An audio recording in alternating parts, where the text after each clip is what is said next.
Hey guys, welcome to Tech Team channel. Hope you guys having a nice day. In this video, I'm gonna show you how can you delete Free Fire Facebook account permanently.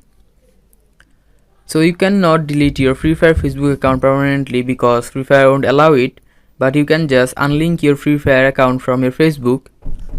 So for that, at first just go to your Facebook app. Now into the Facebook app, click the top right 3 dash icon.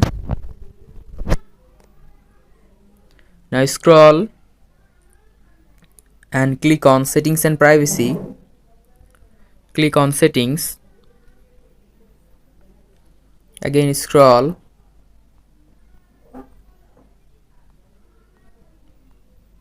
Now here you can see in your activity options, apps and websites, click on it.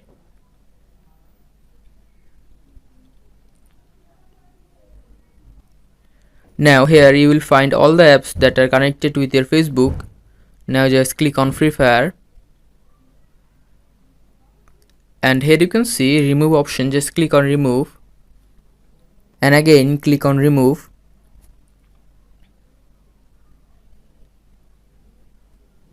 And by this you can just remove Free Fire from your Facebook. So guys, that's how you can do it. Hope you find this video helpful. If you find this video helpful, then give a thumbs up and don't forget to subscribe Tech Team channel. Thank you so much for watching the video.